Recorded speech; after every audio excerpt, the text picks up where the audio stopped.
Assalamualaikum warahmatullahi wabarakatuh. Alhamdulillah, wassalatu wassalamu ala rasulillah, la haula wa la quwata illa billah. Saya akan menggunakan kesempatan episode kali ini untuk membahas sejumlah pertanyaan yang saya rangkumkan terkait dengan posisi hadis sebagai sumber hukum dibandingkan dengan Al-Quran Al-Karim. Dalam beberapa episode saya sudah menyinggung itu sebagian demi sebagian, tetapi dalam kesempatan kali ini kita akan merangkumkannya di dalam kajian yang lebih holistik, lebih utuh dan lebih komprehensif supaya bisa mendapatkan kesimpulan yang utuh juga.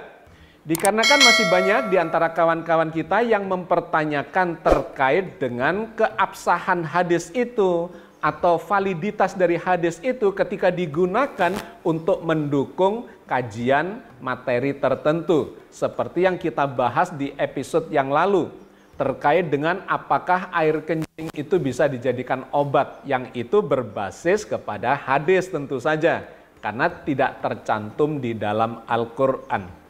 Jadi dalam kasus-kasus yang seperti itu selalu muncul validitas hadis dibandingkan dengan validitas Al-Quran. Nah sahabat sekalian, ada perdebatan yang cukup panjang terkait dengan penggunaan hadis ini dibandingkan dengan Al-Quran. Kita melihat sebagian dari para da'i, para mubalik itu lebih suka mengutip hadis, lebih sering mengutip hadis dibandingkan mengutip Al-Quran. Dengan beberapa pertimbangan. Satu, katanya hadis ini adalah penjelas dari Al-Quran. Karena itu ketika mengutip hadis, itu sesungguhnya sudah mengutip Al-Quran. Bahkan tidak perlu mengutip Al-Quran, ada yang mengatakan begitu, dikarenakan hadis ini sudah cukup sebagai penjelasnya. Tentu saja ini memunculkan kontroversi. Yang kedua, penggunaan hadis itu katanya adalah sebagai manifestasi dari ketaatan kita kepada Rasul. Kalau taat kepada Rasul, maka harus menggunakan hadis itu. Dikarenakan Rasul mencontohkan, meneladankan, memberikan penjelasan-penjelasan yang itu kemudian diberitakan di dalam hadis. Yang ketiga, bahkan ada yang mengatakan bahwa semua ucapan Rasulullah itu sesungguhnya adalah wahyu. Karena itu apapun yang dikatakan dan dicontohkan, dilakukan oleh Rasulullah, semua itu sesungguhnya berdasarkan pada wahyu Al-Quran. Maka kalau kita mengikuti apa yang dikatakan, dicontohkan Rasulullah, berarti kita sesungguhnya menjalankan Al-Quran. Oke sahabat sekalian, saya kira kita perlu mengklarifikasi secara proporsional. Karena itu hari ini kita akan mengkaji satu persatu untuk mendapatkan kesimpulan yang holistik, yang komprehensif. Yang pertama terkait dengan apakah semua yang diucapkan oleh Rasulullah itu adalah wahyu. Di mana sebagian kawan kita mendasarkan kesimpulan itu kepada surat An-Najm ayat 3 dan 4. Wa ma yantiqu 'anil hawa in huwa illa wahyun yuha. Dan tidaklah yang diucapkannya itu menurut keinginan hawa nafsunya. Tidak lain, itu adalah wahyu yang diwahyukan kepadanya. Ayat ini seringkali dipersepsi, disimpulkan sebagai seluruh ucapan Nabi, seluruh perbuatan Nabi itu adalah wahyu. Padahal dalam sejarah kita melihat banyak sekali apa yang dilakukan Nabi itu tidak selalu berdasar pada wahyu. Bahkan di awal-awal masa kenabian beliau, ketika beliau mendapat wahyu yang pertama, kemudian beliau juga bercakap-cakap, meminta pendapat dari seorang ahli kitab, sepupunya Siti Khadijah misalnya. Di sanalah kemudian beliau mendapatkan informasi dari Warokoh bin Naufal bahwa Nabi Muhammad ini rupanya didatangi oleh malaikat Jibril. Dan dialah rupanya Nabi akhir zaman yang sudah dinubuatkan di dalam kitab mereka. Tentu saja percakapan itu semuanya bukan wahyu. Yang diwahyukan adalah surat Al-Alaq misalnya, itu jelas adalah wahyu, itu bukan hawa nafsu dan keinginan beliau, iya. tetapi selebihnya tentu saja bukan wahyu, melainkan berasal dari diri beliau. Itu poin yang pertama. Poin yang kedua, kita bisa membaca ayat-ayat yang lain yang justru mengabarkan kepada kita dan memberikan kesimpulan-kesimpulan bahwa memang wahyu yang diwahyukan itu adalah benar-benar wahyu, bukan dari keinginan Rasulullah, melainkan itu adalah wahyu yang disampaikan oleh malaikat Jibril dari Allah Azza wa Jalla. Dan selebihnya itu bukan wahyu. Nabi Muhammad diperintahkan untuk menyampaikan wahyu itu kepada umatnya. Allah berfirman di dalam surat Al-Maidah ayat 99. Ma'ala rasuli ilal balagh, wallahu ya'lamu ma tubduna wa ma taktumun. Kewajiban Rasul tidak lain hanyalah menyampaikan isi Al-Quran. Dan Allah mengetahui apa yang kamu lahirkan dan apa yang kamu sembunyikan. Jadi tugas Nabi itu adalah menyampaikan apa yang memang harus disampaikan, yang diwahyukan melalui malaikat Jibril. Selebihnya itu bukan wahyu tentu saja. Kalau semua itu wahyu, maka Al-Quran ini tebalnya tidak seperti sekarang ini. Ada jutaan kalimat, jutaan kata-kata yang diucapkan oleh Rasulullah sepanjang hidupnya. Bukan semua itu yang dimaksudkan sebagai wahyu dari Allah. Wahyu yang disampaikan melalui malaikat Jibril itu adalah yang termaktub di dalam Al-Quran saja. Nabi Muhammad diperintahkan untuk menyampaikan semua itu. Ma'ala rasuli ilal balagh. Tidak ada tugas Nabi, tugas Rasul, kecuali menyampaikan wahyu-wahyu yang disampaikan melalui malaikat Jibril itu. Dalam banyak ayat Allah menggambarkan bahwa Nabi Muhammad memang harus menyampaikan isi kandungan dari Al-Quran itu sejelas-jelasnya. Dan tugas beliau tidak lain hanya menyampaikan. Kalau sudah disampaikan dan orang lain itu tidak mau mengikuti, maka itu bukan tanggung jawab Rasul lagi. Karena tugas Nabi hanyalah menyampaikan dengan sejelas-jelasnya. Allah berfirman tentang hal itu misalnya di dalam surat An-Nahl ayat 82. Fa in tawallaw fa innama 'alaikal balaghul mubin. Jika mereka tetap berpaling, maka sesungguhnya kewajibanmu Muhammad hanyalah menyampaikan dengan sejelas-jelasnya. Dan yang menarik, ada sebuah surat yang menyampaikan ancaman kepada Rasulullah. Kalau Rasulullah itu menambah-nambahi isi kandungan dari Al-Quran yang diwahyukan kepada beliau itu.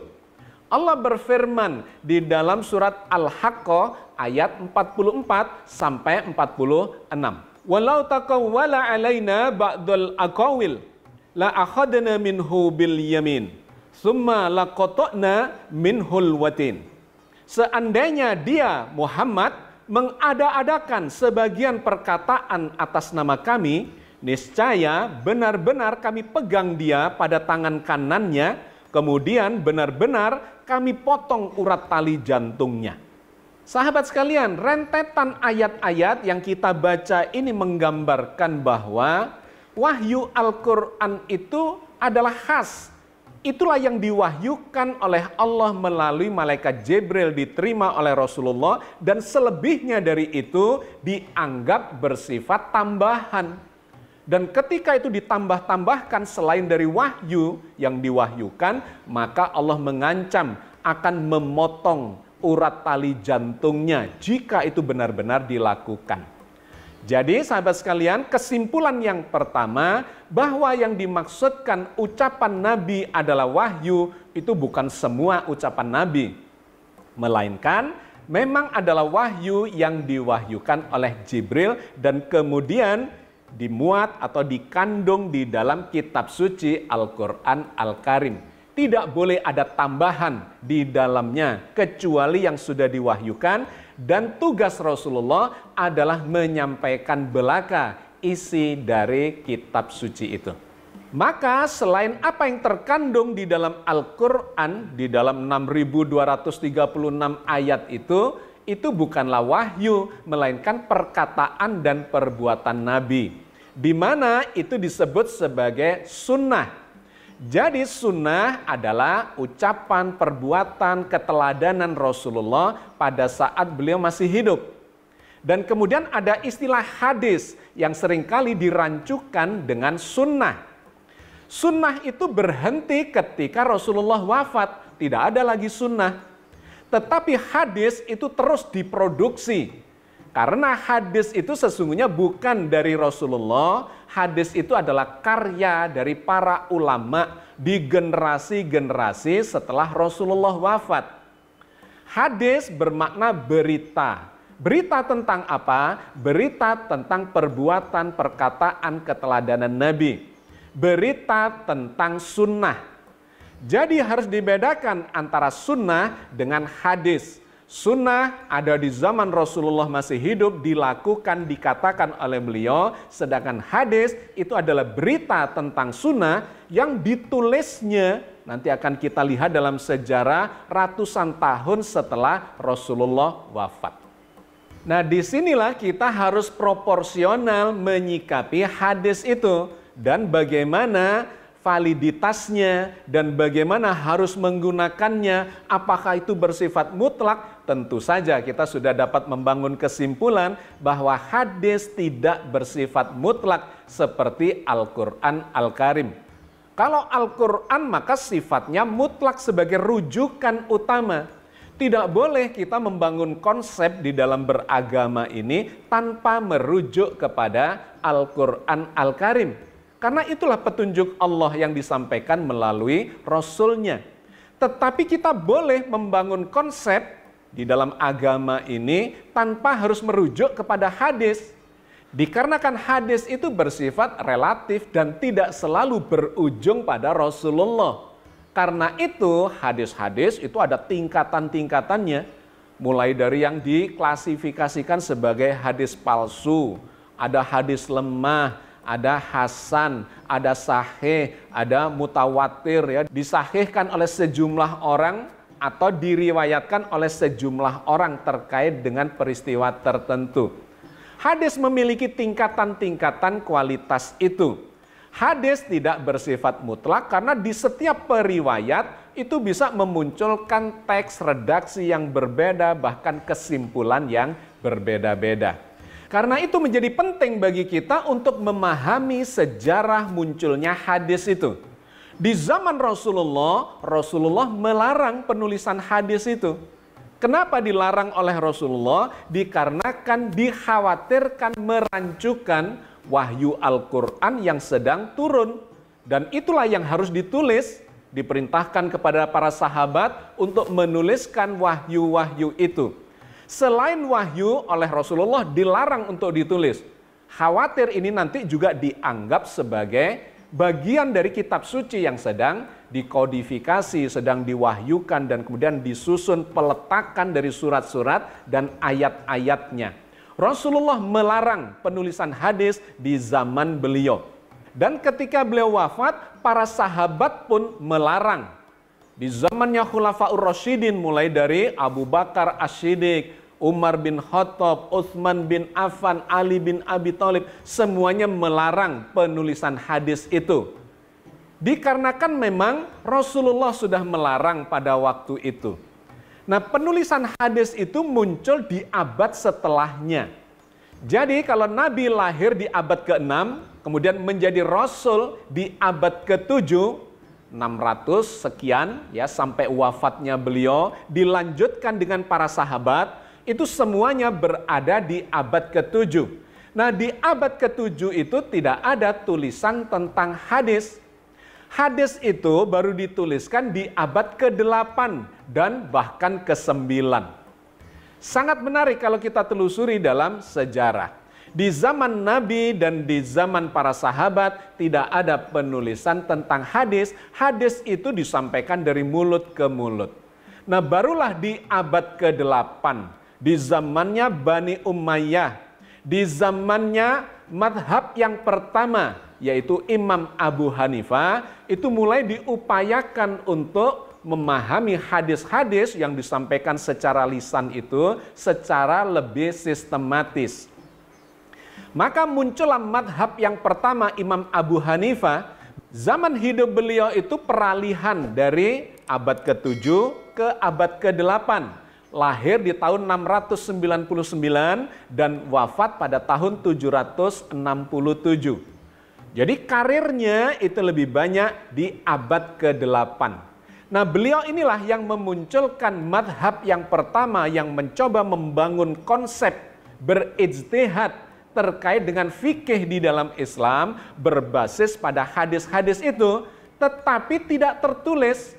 Bahkan Imam Abu Hanifah ini tidak memiliki karya tulis yang ditulis oleh beliau sendiri.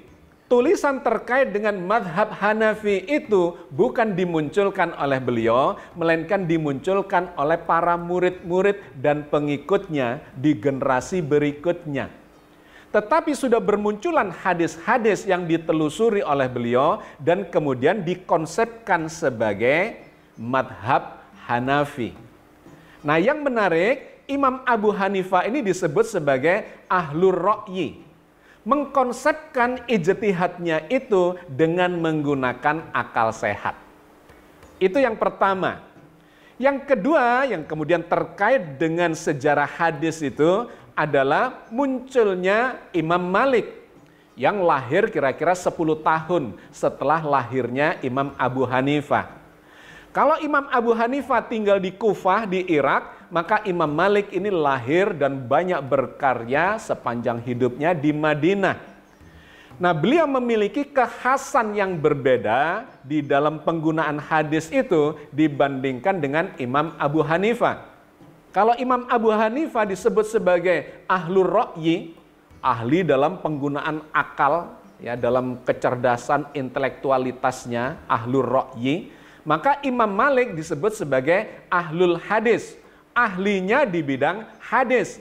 Karena beliau hidup di Madinah di mana banyak sahabat-sahabat Nabi atau setelah itu ya keturunan dari para sahabat yang hafal hadis-hadis itu, tetapi perlu dilakukan sortir, seleksi, dan kemudian dilakukan pendekatan analisa yang lebih sistematis. Nah, beliau bertumpu kepada hadis, sedangkan Imam Abu Hanifah itu bertumpu kepada pendekatan akal meskipun itu digunakan untuk memahami hadis dan Al-Quran. Jadi di abad ke-8 itu sejak awal terjadilah perdebatan memahami agama ini dalam sudut pandang ra'yi, akal sehat, dan yang kedua berdasar pada hadis.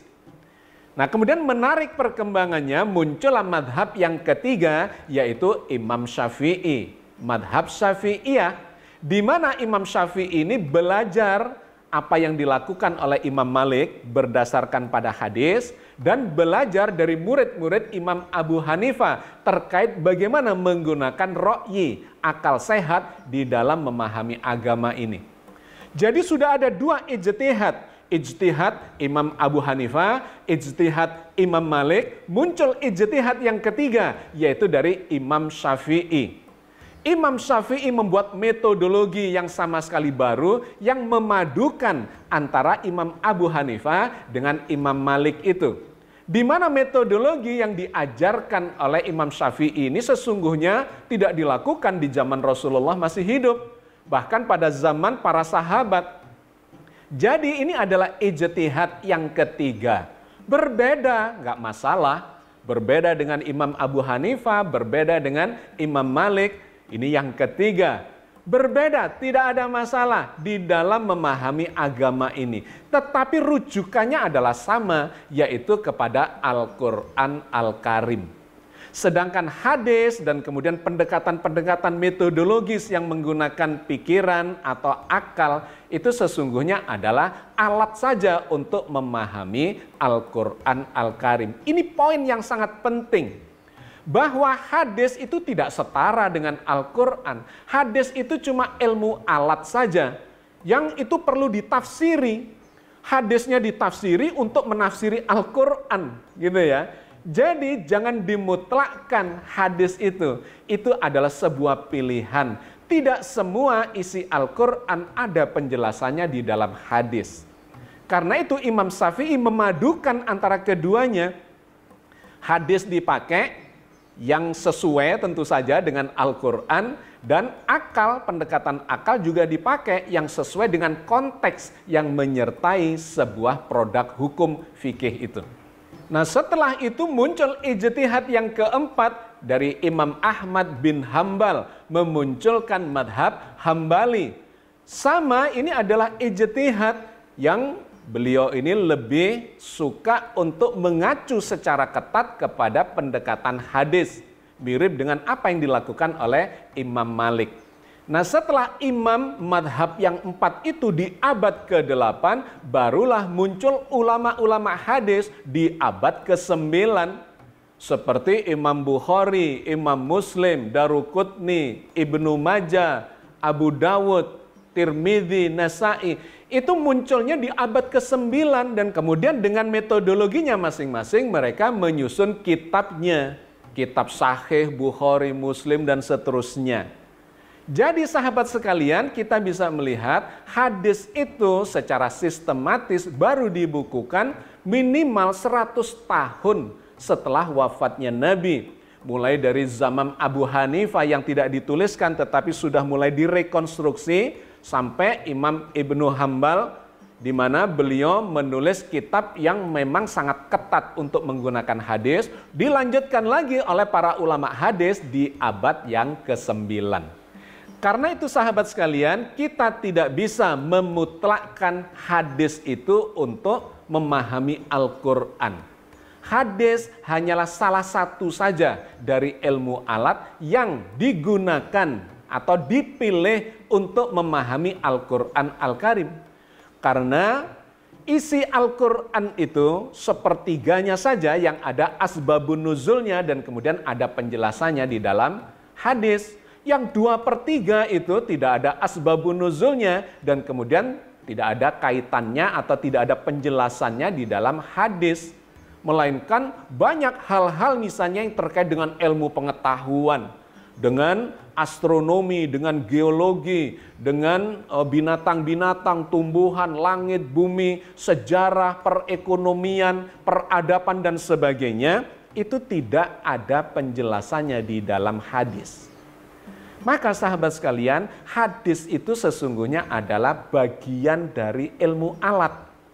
Harus dikuasai, ya. Semakin menguasai hadis, maka kita akan semakin memiliki ilmu alat yang lebih baik dibandingkan ketika kita tidak memahami hadis.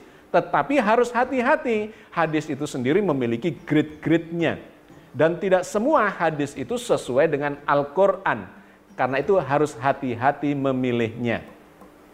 Hadis ini sama dengan ilmu alat yang lainnya, ilmu bahasa. Itu juga adalah ilmu alat. Semakin bagus penguasaan bahasanya, maka semakin potensi dia untuk bisa memahami Al-Quran itu dengan baik. Sama dengan ilmu pengetahuan alam, tentang langit, tentang bumi, tentang segala macam, hujan, binatang, tumbuhan, dan semuanya itu semakin bagus penguasaannya, maka dia akan semakin baik di dalam memahami Al-Quran Al-Karim. Termasuk ilmu-ilmu sejarah, ilmu ekonomi, ilmu politik, filsafat, dan sebagainya, semua itu adalah pilihan. Itu adalah ilmu alat. Harus dikuasai, tetapi tidak untuk dimutlakkan, apalagi menjadi saingan dari Al-Quran Al-Karim. Oke sahabat sekalian, saya kira kita sudah mendapatkan poinnya, sudah mendapatkan benang merahnya. Al-Hadis sebagai rujukan sumber hukum yang disebut sebagai sumber hukum kedua, itu tidak bersifat mutlak. Saya menyebutnya hadis itu adalah sebagai bagian dari ilmu alat untuk memahami rujukan satu-satunya, yaitu Al-Quran Al-Karim, di mana Rasulullah pun diperintahkan untuk menyampaikan isi Al-Quran itu. Maka Allah menegaskan bahwa berita yang terbaik itu, hadis yang terbaik itu sesungguhnya ya Al-Quran itu sendiri. Itu disampaikan oleh Allah di dalam surat Az-Zumar ayat 23. Allahu nazzala ahsanal hadisi kitabam mutasyabihan mathaniya taksyairu minhu juludul ladzina yakhshawna rabbahum thumma talinu juluduhum wa qulubuhum ila dzikrillah. Dzalika hudallahi yahdi bihi may yasha wa may yudlilillahu fama lahu min had.